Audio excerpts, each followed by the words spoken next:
오늘 하나님께서 우리에게 주시는 말씀은 히브리서 11장 31절 말씀입니다. 제가 봉독합니다. 믿음으로 기생 라합은 정탐꾼을 평안히 영접하였으므로 순종하지 아니한 자와 함께 멸망하지 아니하였도다. 아멘. 하나님의 은혜와 평강이 충만하기를 축복합니다. 히브리서 11장, 이 믿음장이라고 하죠. 이 말씀을 깊이 나누게 하신 하나님을 찬양합니다. 이 11장 믿음의 장에는 아벨로부터 시작해서 오늘 마지막으로 말씀을 나누는 라합까지 모두 10명의 이름과 믿음의 내용이 기록되어 있습니다. 그 11장의 10명의 순서를 보면 아벨은 창세기부터 라합은 여호수아서까지, 즉 그때 당시의 성경이었던 모세 율경의 대표적인 인물들을 그 믿음의 모습들 보여주었습니다. 그러므로 히브리서 11장의 10명의 믿음의 이야기는 성경적 믿음이 무엇인지 분명히 선언하고 있습니다. 또한 그 10명의 첫 번째 아벨로부터 시작한 5명은 하나님과 관계된 것이에요. 하나님에 대한 믿음이 어떠해야 되는지, 나머지 5명은 사람과 세상에 대해서 그 믿음이 어떠해야 되는지를 그 내용적으로 담고 있습니다. 그러므로 형태적으로 십계명과 매우 유사합니다. 그러므로 히브리서 11장 여기 믿음의 이야기를 계속 나누면서 저는 고백하기를, 히브리서 11장은 믿음장인데 성경적 믿음이다. 또 믿음의 십계명이다. 그렇게 정의할 수가 있습니다. 당시에 이 말씀을 듣는 사람들은 히브리 교인들이었습니다. 그들은 이방인으로서 다른 우상을 섬기다가 하나님을 만나고 예수 믿은 사람들이 아닙니다. 태어나면서부터 소위 모태신앙이죠. 태어나면서부터 할례를 받고 하나님의 말씀을 듣고 또한 예배와 제사를 드리며 살았던 사람들입니다. 그런 사람들이 예수 그리스도의 십자가의 복음을 받아들이고 개종이 아니라 구원을 받으며 믿음으로 나와왔습니다. 유대교인들이었던 그 히브리인들에게 예수 믿는다는 사실은 굉장한 불이익과 박해를 받게 되는 내용이었습니다. 유대인 공동체에서 쫓겨납니다. 그들과의 상거래도 금지됩니다. 호적까지 파지고 도저히 예루살렘 안이나 그들의 세력권 안에서는 살 수 없는 그러한 모진 박해와 핍박을 받은 사람들입니다. 받고 있는 사람들입니다. 그럼에도 불구하고 자신들의 그 믿음을 지키기 위하여 모든 것을 대가로 지불할 수 있었던, 어떻게 보면 굉장한 믿음을 가진 사람들입니다. 그들은 그러면서도 교회를 세우고 예배를 드리고 하였습니다. 그런데 더 무서운 것은 교회에 거짓 교사들이 스며들기 시작했어요. 히브리 교인들에게 성경을 가지고 복음을 흔들어 놓는, 복음을 바꾸어 놓는, 유혹하는 그러한 일들을 하였습니다. 그래서 이 히브리 교인들은, 이 말씀을 받은 히브리 교인들은 내적으로는 거짓 교사들의 유혹과 미혹으로 흔들리고 외적으로는 심한 박해와 현실적인 어떤 핍박들로 말미암아 혼란과 미혹 속에 있었다. 그런 교인들에게 하나님은 바울을 통하여 성경적 믿음이 무엇인지, 믿음의 십계명이 무엇인지를 다시 정립해주고 분명하게 그들을 믿음으로 인도하여 주시는 것입니다. 저는 목사로서 오랫동안 믿어왔습니다. 오직 믿음으로, 오직 성경으로, 오직 예수로 살아가기를 소망합니다. 그럼에도 불구하고 세상의 힘과 권력과 육신의 힘에 제 믿음이 어떻게 보면 나도 모르는 사이에 녹슬어 가는 모습을 보게 됩니다. 그 날이 무뎌져서 쓸모없는 무뎌진 녹슨 칼처럼 그런 제 믿음의 현주소를 마주 대합니다. 그도 그럴 것이 언제나 마귀는 돌이 떡이 되게 하라고 말을 합니다. 성전 꼭대기에서 뛰어내리라 말을 하고 가끔은 절하라고 말을 합니다. 마치 밀가 부르듯 청구하였다 하신 말씀처럼 쉬지 않고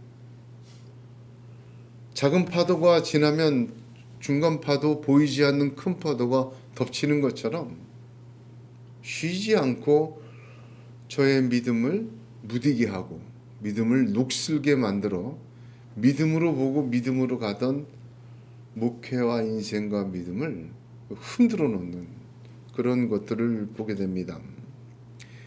그러면서도 언제나 좌절과 낙담은 믿음의 동반자처럼 존재하고 있는 모습을 내 속에서 보게 됩니다. 그 와중에 귀를 솔깃하게 하는 온갖 믿음의 이야기들을 주변에서 듣습니다.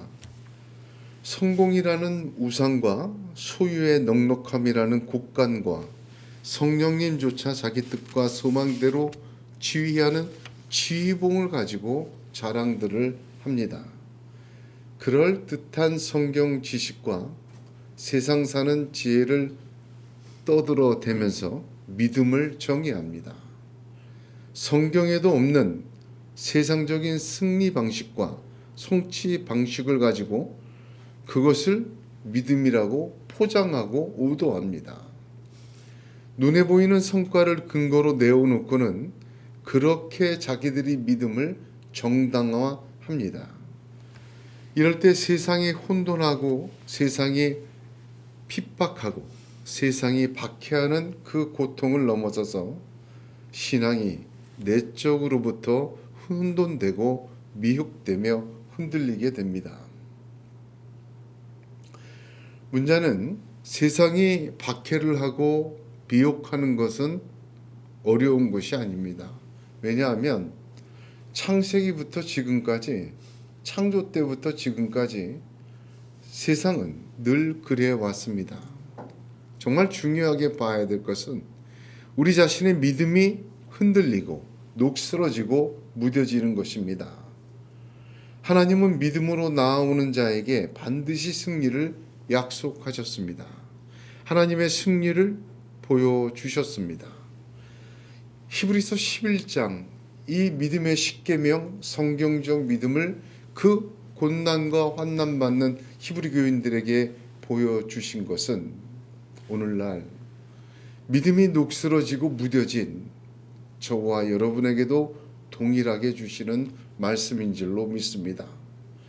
이 말씀들을 통해서 믿음의 덕지덕지 붙은 녹들이 제거되고 무뎌진 날들이 세워서 주님과 함께 세상을 이기는 믿음의 용사들이 되시기를 주님의 이름으로 축복합니다. 오늘 마지막 라합의 이야기는 매우 특별합니다. 제일 먼저 본문에는 라합이 어떻게 소개됩니까? 믿음으로 라합이 아니라 기생 라합이 하고 많은 말 중에 기생이라고 꼭 집어 붙입니다. 근데 사실요, 라합이라는 인물은 기생으로 성경에 출발하고 인식되지만 그의 중간의 삶과 마지막의 삶은 기생이 아닙니다. 라합은요, 다윗의 고조모예요. 고조모. 보아스의 엄마예요. 라합은 예수 그리스도의 육적 조상이 되었습니다. 라합은 살몬하고 결혼했어요. 유다의 6대손 살몬과 결혼했는데 그는 왕이었습니다. 그러니까 라합이라는 인물은 창녀로 여리고에서 살았지만 붉은 줄을 내리고 구원받은 후에는 그는 왕비가 되었고 그녀는 예수님의 육족 주상이 되었고 보아스 같은 아들을 낳았고 다윗의 고조모가 된 사람이에요. 얼마나 붙일 수식어가 많습니까? 그런데 하필이면 오늘 본문에는 기생 라합이라고 아주 치욕적인 명칭을 어떻게 보면 지워버리고 싶은 흑역사를 가장 대표적으로 붙여놓습니다. 라합이란 말 자체가 창녀란 뜻이에요. 히브리어로. 기생 라합이다. 이 말은요. 2번 반복하는 겁니다. 강조하는 겁니다. 여리고에서 가장 천했던 여인 사람입니다. 그러나 그 여인이 구원받고 가장 위대한 성경의 인물 중에 하나가 되었습니다.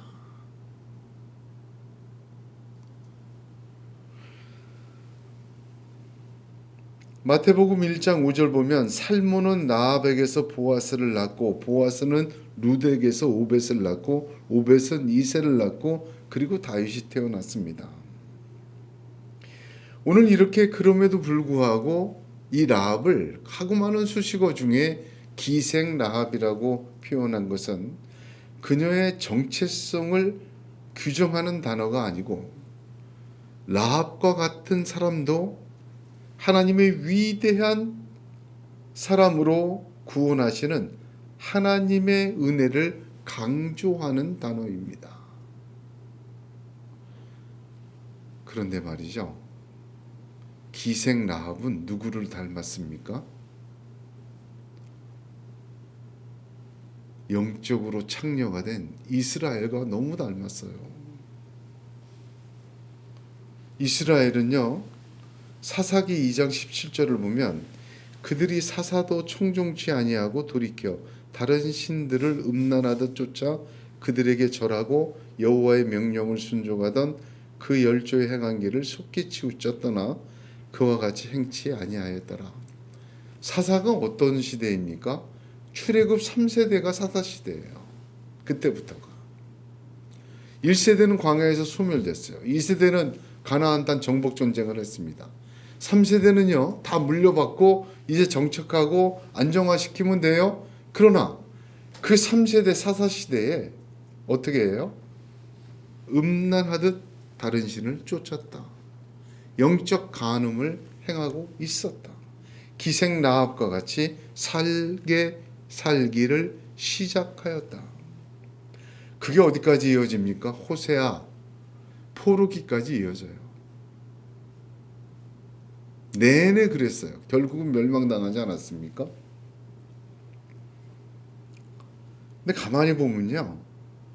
그 이스라엘 백성이 특별히 사악해서 배은망덕해서 믿음이 없어서 그런 것은 아니라고 봅니다.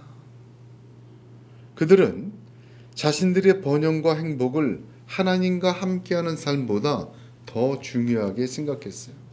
즉 믿음보다 현실이 더 중요한 거예요. 자기들의 삶의 현실의 필요를 채워주고 안전을 보장해주고 번영을 가져다 줄 거면 하나 둘씩 받아들이고 용납한 겁니다. 여호와는 믿지만 그러나 바알도 아세라도 조금씩 용납하고 받아들였어요. 여러분 이거를 하나님은 선지자를 통해서 구약 내내 뭐라고 얘기하시냐면 영적 간음이라고 얘기를 해요. 이스라엘 백성은 기생 라합과 너무나도 많이 닮았습니다. 그러나 여러분 이스라엘을 영적 기생이라 닮았다 하지만 그들만큼 열심히 믿었던 민족이 이 지구상에 없어요. 안식일을 지키고 할례를 지키며 음식을 가리고 그것 때문에 얼마나 핍박을 받아도 지금도 이스라엘 보세요. 그들처럼 신앙생활하는 거 쉽지가 않을 정도로 그 모진 역사의 질곡 속에서도 정말 대단한 민족이기도 해요. 그런데 그들에게 문제가 뭡니까? 영적 혼합이에요. 남의 얘기가 아닙니다. 구원받은 성도들에게 가장 큰 위험은 믿음을 버리는 배도의 위험입니다. 그런데 이것은 눈에 보이는 변절이죠. 더 무서운 건 뭐냐면 믿음이 썩어지게 만드는 겁니다. 뿌리부터. 이건 살릴 길이 없어요. 배도한 것은 잃은 양을 찾고 돌아오게 하세요. 근데 성경 잘 보세요. 뿌리부터 썩은 건요, 하나님이 잘라냈어요. 원가지도 아끼지 아니하였다. 그렇게 말씀하세요. 그래요. 배도하고 이런 건 큰 문제예요. 하나님 가지치기 하세요. 돌아오게 하세요. 근데 뿌리부터 썩은 건요, 새로 시작하세요. 이게 큰 문제예요. 영적 혼합, 영적 간음, 기생과 같은 믿음은 하나님 심판의 대상이요, 새로 시작하게 하시는. 성경이 그래요. 하나님 역사가 그래요. 얼마나 무서운지 모릅니다. 그런데 이것이 잘 믿는 사람, 소위 히브리 교인들, 또 교회 좀 오래 다녔던 사람들, 신앙을 지키려고 애쓰는 사람들에게 치명적인 질병과 같이 이어지고 있습니다. 초대교회 갈라디아 교회를 보세요. 바울이 뭐라고 얘기를 합니까? 그리스도의 은혜로 너희를 부르신 이를 이같이 속히 떠나 다른 복음 쫓는 것을 내가 이상히 여기노라. 그때도 그랬어요. 너무 이상할 정도로 그렇게 넘어간다 이거죠. 복음은 하나예요. 왜 그렇습니까? 우리의 죄를 대신하여 죽으신 분은 나사렛 예수 그리스도 한 분뿐이기 때문에 복음은 하나예요. 다른 복음은 없나니 다만 어떤 사람들이 너희를 요란케 하여 그리스도의 복음을 변하려 함이라. 그리스도의 복음을 변하게 해요. 이거 어디서 많이 보지 않았습니까? 에덴 동산에서 마귀가 한 짓이에요. 이거 먹으면 죽으리라. 정령 죽으리라 했어요. 마귀가 뭐라고 얘기합니까? 결단코 죽지 아니하리라. 그리고 어떻게 합니까? 하나님의 말씀을 변질시키고 약화시키고 첨가시키고 누락시켜 유혹합니다.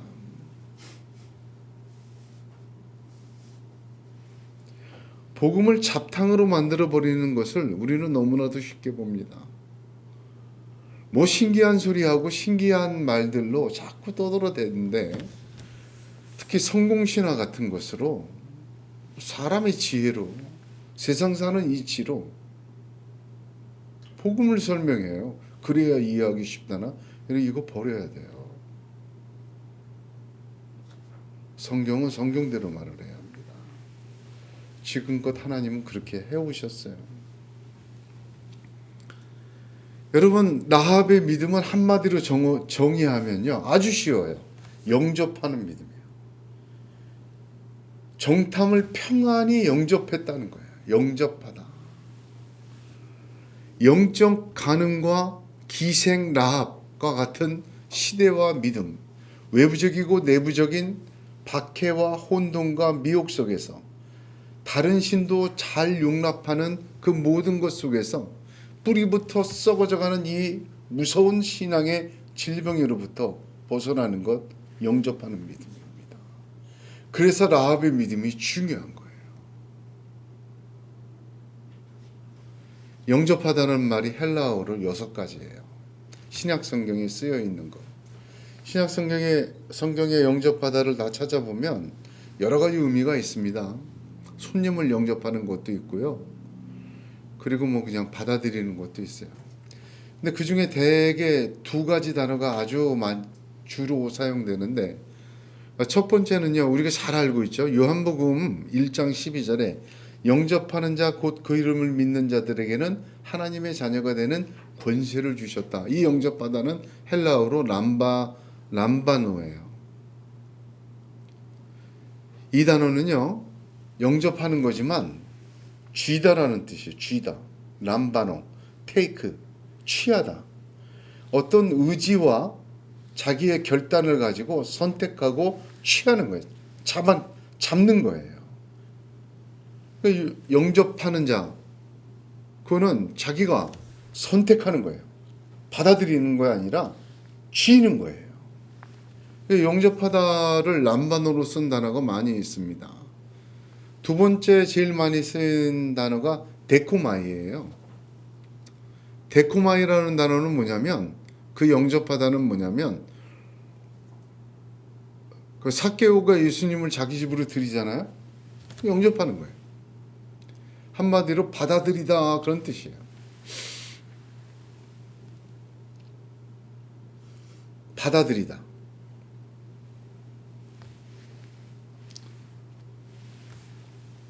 마태복음 10장에 보면 예수님께서 제자들에게 아무 성이나 촌에 들어가든지 그 중에 합당한 자를 찾아내어 너희가 떠나기까지 거기서 머물라. 누구든지 너희를 영접도 아니하고 너희 말을 듣지도 아니하여건. 이때 영접은 요한복음 1장 12절의 영접과 다른 단어 데코마이예요. 어떤 거? 그 사람들이 좋은 소리 하는 것 같아. 근데 누군지 잘 몰라. 그러면 일단 받아들이는 거야. 손님을 받아들이듯이 그냥 받아들이는 거예요. 다 얘기도 못 들어보고 정체도 불분명해. 아, 그렇다는 얘기는 소문은 들었어. 그러나 받아들이는 거예요. 뭔가 있겠지. 잘 모르지만, 다는 모르고 잘 모르고 불분명하지만 내가 들어서 그게 좋은 얘기인지 아직은 잘 구별도 안 되지만 받아들인다. 단순히 받아들인다, 그 뜻입니다. 의도를 갖고 취하는 것은 좀 차이가 있는 단어예요. 라합은 영접하는 믿음이었다 할 때는 그냥 받아들이는 믿음이었다, 이렇게 얘기를 합니다. 여호수아서 2장을 보게 되면 라합의 이야기가 자세히 기록이 되어 있는데, 라합이 제일 먼저 한 건 정탐 2명을 받아들인 거예요. 그리고 그들을 숨겼어요. 그리고 그 숨긴 자들을 두레박에 달아서 내린 그 붉은 줄을 걸어놓습니다. 그리고 약속을 받아내죠. 단순한 순서 같지만 라합의 이 행동의 순서는 그 단순하게 기록이 된 게 아닙니다. 기생 라합의 이 순서는요, 영적 기생의 이스라엘과 영적 기생의 믿음을 가진 위험에 노출된 전 세대에 대한 믿음의 순서와 똑같습니다. 저희 말씀을 깊이 묵상하면서 너무너무 동의하게 되었습니다.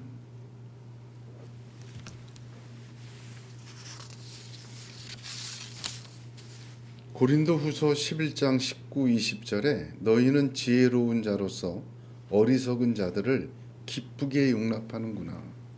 누가 너희를 종으로 삼거나 잡아먹거나 빼앗거나 스스로 높이거나 뺨을 칠지라도 너희가 용납하는도다.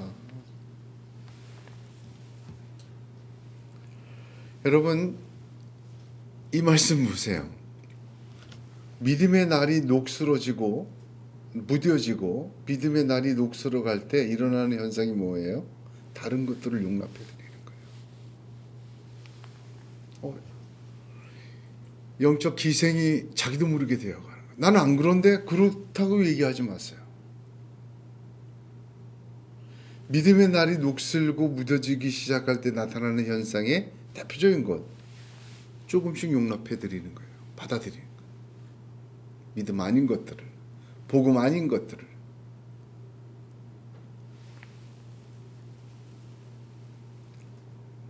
믿음이 녹슬어가고 무뎌질 때 두 번째 현상은 무엇입니까? 하나님의 말씀이 옛날 이야기가 돼요. 이게 무슨 말이냐? 목사님은 맨날 똑같은 설교를 하신다.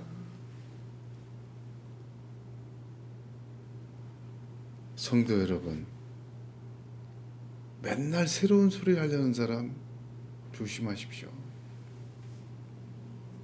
그렇구나. 눈에 번쩍 뜨이는 거? 2000년 동안요, 성경은 절대로 변하지 않았습니다. 첨가되거나 누락되거나 바뀌질 않았어요. 2000년 동안 성경은 66권 똑같은 소리입니다. 복음에는 첨가 누락이 없습니다. 예수 그리스도는 한 분이십니다. 그분이 우리를 위해 십자가에 죽으시고 3일 만에 부활하셨고 4일 만에 승천하시며 다시 오십니다. 다른 이야기 할 것 없습니다. 그 성경이 구원받고 장성하기에 충분하고 완전하다고 말씀하십니다.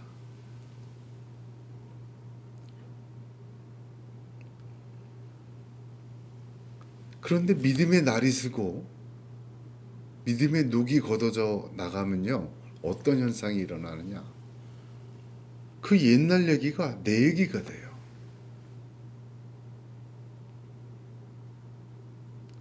성령의 역사하는 거죠.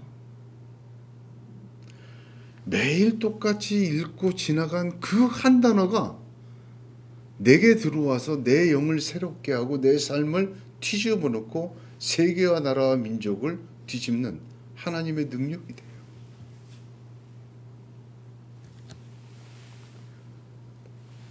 하나님의 말씀, 기록된 말씀은 동일하지만 그 깊이와 능력은 측량할 수가 없어요. 성령께서 열어 보여주시고 이끌어 구원의 우물에서 깊이 두레박을 내리고 내릴수록 1m 물이 다르고 10m 물이 다르고 100m 아래가 다르고 끝이 없는 하나님의 은혜가 쏟아져 나옵니다.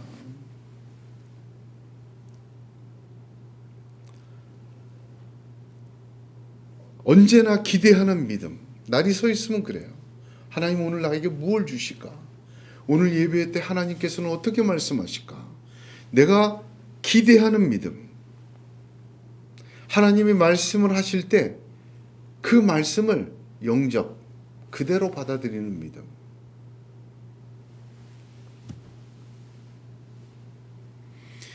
기도할 때 하나님께서 인도하시고 내가 원하는 것을 기도할 수 있지만 하나님이 시키는 기도로 나아가게 되고, 성경을 보면 새로워져요.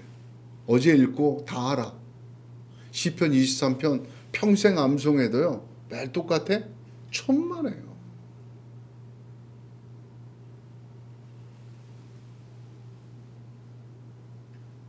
오늘 그냥 지나친 말씀이 열흘, 20일, 아니 내가 어떤 일을 당할 때 갑자기 튀어나와서 위로와 힘과 능력이 되고 지혜가 되고 하나님의 역사가 되는 것을 체험하게 됩니다. 왜 그렇습니까? 하나님의 말씀은 살아있어요. 운동력이 있어요. 그 말씀하시는 하나님이 살아계시고 역사하시고 그 말씀을 통해서 역사하시기 때문에 그렇습니다. 2000년 동안 하나님의 말씀은 주님 다시 오실 때까지 1.1획도 변화가 없습니다. 자기의 믿음의 날이 무뎌지고 녹슨 거는 생각을 하지 않고 뭔가 자꾸 새로운 소리 들으려고 그래요. 여러분, 그거는 말씀에 대한 탐욕이에요. 또 그렇게 하려는 사람도 그 유혹에서 벗어나야 합니다. 바가지나만 머리로 태평양문을 떠다 놓고는 이것이 바다라고 말할 수가 없습니다. 오직 끊임없이 한량없이 솟아나는 바다와 같은 은혜를 퍼올리는 것, 퍼올리는 것뿐이에요. 그러므로 지금 대학 내가 알 수 없어도 받아들이는 것 너무 중요한 믿음이에요. 지금 동의되지 않고 아쉬워도 받아들이는 겁니다. 예나 지금이나 사람들은요, 선명한 결과가 없이는 잘 안 따라오려고 해요. 그러니까 마귀나 귀신들이, 무당들이 칼날 위에서 막 춤추고 귀신의 이상한 짓 하는 걸 보여주잖아요. 우리 주변에 정명석이나 이만희나 통일교 문선명 다 보세요. 뭘로 유혹했습니까? 보여주는 거로 유혹했어요. 무슨 짓을 해도 거기에 함정이 있습니다. 어리석은 자들을 용납합니다. 정작 모든 생명의 근원이신 예수님을, 그분의 말씀은, 그분의 복음은 화석화시킵니다. 다시 예수로 돌아가자, 성경으로 돌아가자 아무리 외쳐도 소용없어요. 돌아가서 어쩔 건데, 똑같이 받아들이지 않으면 돌아가 봐야 소용이 없습니다. 돌아가자고만 외치면 뭐합니까? 말씀 그대로 안 받아들이고 있는데, 나를 구원하신 주님, 주님의 말씀, 오직 기록된 성경을 그대로 받아들이는 것입니다. 이미 받아들였습니까? 아니, 받아들일 의지와 마음이 있습니까? 그러나 하나님 말씀 앞에 한번 정직히 서 보세요. 묵상하면서 내가 받아들이지 아니한 말씀이 얼마나 많은지 모릅니다. 내가 66권 중에 몇 %나 받아들이고 있는지, 말씀 그대로. 아, 이거는 내가 시집가서 한대, 장가가서 한대, 소를 사서 한대. 아, 이거는 내가 일을 해야 되고, 이거는 내가 9시에 와서요 5시에 온 자랑 똑같은 임금을 줘도 열받는 게 사람 마음 아닙니까? 받아들이는 거는 쉬운 것 같지만, 단순하지만 굉장히 중요한 믿음의 내용입니다. 여러분, 말씀 그대로, 주님 그대로 받아들이기 시작하면요, 그 말씀의 깊이가 측량할 수 없는 것임을 늘 깨닫게 하십니다. 어제 받은 그 말씀이 오늘 또 은혜가 되고, 늘 읽는 그 시편이 나의 기도가 되고 간증이 되고, 날마다 새롭게 하는 것을 체험하게 됩니다. 받아들이는 믿음, 영접하는 믿음입니다. 라합의 믿음입니다. 이처럼 외적인 박해와 내부적인 미혹 속에서 혼란스러운 세상에서 가져야 될 믿음, 받아들이는 믿음입니다. 의외로요, 이거 쉽지가 않아요. 라합의 믿음의 결과는 무엇입니까? 함께 멸망하지 아니한 것입니다. 참, 이 성경의 표현이 얼마나 정확하고 하나님의 지혜인지 뭐예요. 함께 멸망하지 않은 것이 라합의 믿음의 결과예요. 받아들이는 믿음은요, 그들과 함께 멸망하지 않아요. 너무 중요한 말이죠. 멸망하는 세상 속에서 우리가 살고 있어요. 하나님을 거부하는 세상 속에서 살고 있어요. 심판의 대상인 모든 것에서 살고 있어요. 그 속에서 이것도 끊고 저것도 끊고 산에 올라가서 면벽좌산하는 것 아니에요. 하나님을 받아들이는 믿음을 갖는 거예요. 함께 멸망하지 않고 위대한 하나님의 사람으로 하나님이 만드십니다. 여호수아서 2장을 자세히 보면 라합은 이렇게 말합니다. 여호와께서 이 땅을 너희에게 주신지를 내가 아노라. 이게 중요한 말이에요. 그 다음에 뭐라고 변하냐? 우리가 너희를 심히 두려워하고 이 땅 백성이 다 너희 앞에 간담이 농나니 이는 너희가 애굽에서 나올 때에 여호와께서 너희 앞에서 홍해물을 마르게 하신 일과 너희가 요단 저편에 있는 아모리 사람의 두 왕 시혼과 옥에게 행한 일, 곧 그들을 전멸시킨 일들을 우리가 들었습니다. 우리가 듣자 곧 마음이 녹았고 너희의 영고로 사람이 정신을 잃었나니 너희 하나님 여호와는 상천하지의 하나님이라. 잘 보세요. 여호수아 2장의 라합의 고백을 보면요, 내가 알았노라와 우리가 알았노라를 구별해서 말합니다. 이게 굉장히 중요한 차이점이에요. 자, 내가 한 것은 무엇입니까? 이 땅을 너희에게 주신지를 내가 아노라. 그리고 너희 하나님 여호와는 상천하지의 하나님이시라. 이게 내가 아는 거예요. 여러분, 우리가 아는 것은 무엇입니까? 다 알고 있었어요. 홍해를, 아모리 두 왕 시온과 옥에게 행한 전멸의 이야기를, 그 얘기 다 들었어요. 그래서 우리 간담이 녹았고 우리는 마음이 녹았고 너희의 용고로 정신을 잃었어요. 그게 우리예요. 거기에 자기도 포함돼요. 그러나 나는 이 땅을 너에게 주신 줄을 알았고 하나님 한 분이심을 알았노라. 이게 라합의 고백이에요.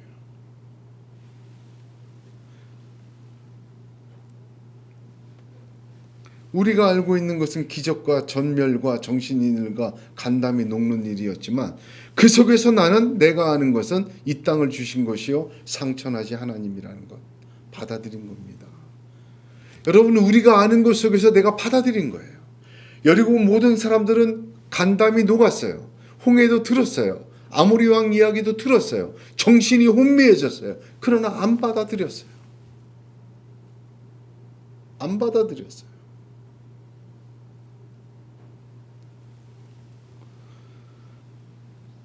여리고 사람들은요 간담이 녹고 정신이 혼미해지고 마음이 녹아내렸어요. 그것뿐이었습니다. 구름기둥 불기둥 홍해가 갈라지고 그 놀라운 역사를 보고도요 간담이 녹았어요. 근데 그것뿐이었어요. 7날을 그 백성들이 돌고 있는데 그 안에 앉아서 왜 7날이었을까? 완전수이기도 하지만요 역으로 뒤집으면 7번의 회개의 기회를 완전한 회개의 기회를 주신 거예요. 여리고 사람에게 이미 다 들른 여리고 안에 가장 사람 같지 않은 라합도 구원을 받았다면 구원받지 못할 여리고 사람이 없었습니다. 그럼에도 불구하고 들은 것으로 간담이 녹아내린 것으로 그들은 끝났어요. 이 차이예요. 받아들인 것과 그냥 그것이 끝인 것 차이. 여러분 오늘날 우리도 마찬가지입니다. 수많은 성도들이 간담이 녹는 경험을 하고 싶어 합니다. 그런데 거기까지예요. 부흥회나 무슨 기도원이나 뭐 신앙생활 할 때 막 체험하겠네요. 하나님 살아계시면 좀 보여주시고 내가 그럼 더 믿고 하겠습니다. 거기까지. 성령 체험을 하고 싶어하고 신비한 은사를 받고 싶어 합니다. 그런데 여러분 잘 보세요. 거기까지인 사람이 너무 많아요. 신령한 곳을 보고 예언을 하고 싶어 합니다. 그런데 거기까지예요. 어떤 사람들은요 영안이 열려서 뭔가 본다 그래요. 미래의 일을 말하기도 합니다. 대언도 해요. 그런데 여러분 잘 보세요. 딱 거기까지예요. 순종하지 않습니다. 7날을 돌고 있는 이스라엘을 보고 딱 거기까지예요. 누가? 여리고 사람들이. 누가? 우리가. 하나님의 은혜를 간구하고 영적 체험을 사모하며 감동하고 말씀을 듣고 은혜 받기를 원합니다. 근데 딱 거기까지 은혜 받는 것까지만이에요.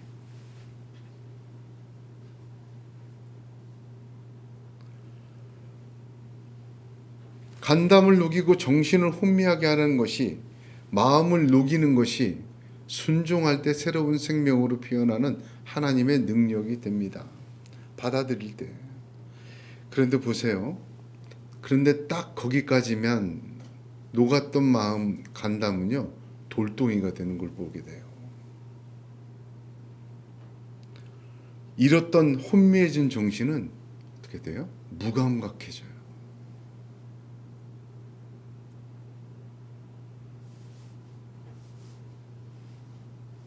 어떤 사람들 보면 신앙생활하면서 너무 허전해져요. 자기 인생이 뭐 어렵고 감당 못할 고통이 있고 자꾸만 센 걸 찾아다녀요. 센 걸 찾아다녀요. 근데 갔다 오면 또 허망해. 더 센 걸 찾아다녀요. 딱 거기까지기 때문에 그래요. 예수를 믿고 허무해집니까? 기도하고 나서도 허무해지고 허망해지고 뭔가 더 충만해지지 않고 더 쓸쓸해지고 더 말씀 못 믿겠고 성경과 살아계신 하나님보다는 눈에 보이는 것들을 더 쫓아다니고 싶어집니까? 허전해서 그래요. 밑 빠진 독이 돼서 그래요. 왜 그렇습니까? 딱 거기까지기 때문에. 뭐 심각하게 비판을 하면요, 그런 사람은 영적 쇼핑을 하고 다닌다 그러죠. 영적 쇼핑도 물질 쇼핑과 다를 게 없어요. 좋은 차 사봐야 6개월입니다. 좋은 집 사봐야 1년이에요. 명품 채워봐야 그거 뭐 한두 달입니까? 허망하고 허전하고 늘 두 손에 떡을 쥐고도 굶주려 죽는 성도들이 너무 많습니다. 하나님의 은혜가 쏟아집니다. 그 역사가 나타납니다. 그런데 딱 거기까지예요. 간담이 높고 정신이 혼미해지고 마음이 혼미해지고 녹아지는 것, 딱 거기까지만 원해요. 그건 받아들이는 게 아니에요. 받아들여서 순종하는 거예요. 하나님이 이 땅을 너에게 주시고 하나님은 한 분이시다는 걸 고백하는 거, 받아들이는 거예요. 여러분, 딱 거기까지 신앙은 뒤집어진 물잔이에요. 비가 아무리 와도 물을 못 땄습니다. 딱 거기까지 신앙은요, 해를 등지고 어두움만 바라보고 가는 사람이에요. 기생 라합은 여리고에서 유일하게 구원받았습니다.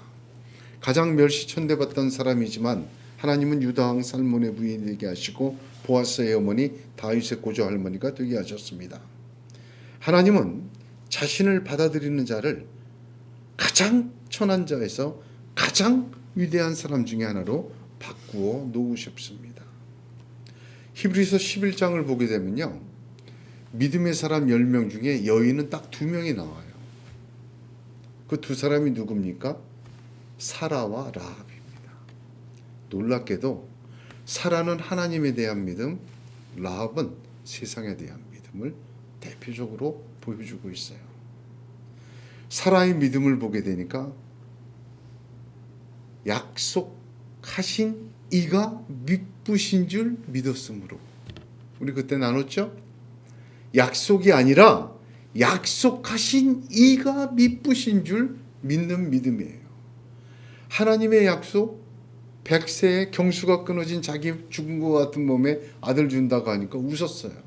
비록 웃어도, 믿지 못해도, 기가 막혀도 누가 말씀하셨으니까? 하나님이 하셨으니까. 하나님 자신을 믿는, 신뢰하는 믿음. 우리가 그런 말 하잖아요. 저 사람이 말하면 콩으로 메주를 써도 난 다 믿는다. 왜? 그 사람이 신뢰되기 때문에. 사람 믿음 그런 거예요. 하나님에 대한 그렇게 믿어야 돼요. 하나님이 말씀하신 거 이게 될까? 다 우리 생각과 체험으로 어떻게 다 그걸 확신합니까? 못해요. 그러나 말씀하신 일을 신뢰해서 그 말씀을 따라가는 거예요. 사라의 믿음.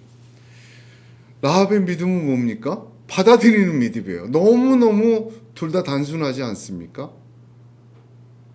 영접하는 믿음이에요.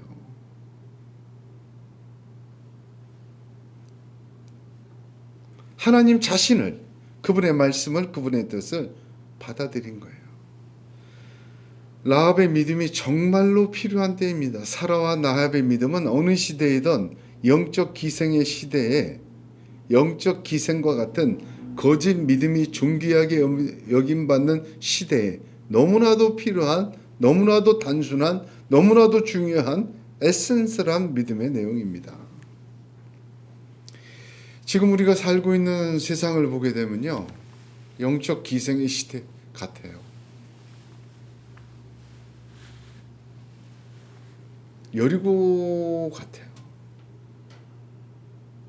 복음주의자라고 하는 많은 사람들이, 미국의 지금 대통령이나 뭐 그런 사람들 다 보세요. 예수의 가르침대로 안 하잖아요.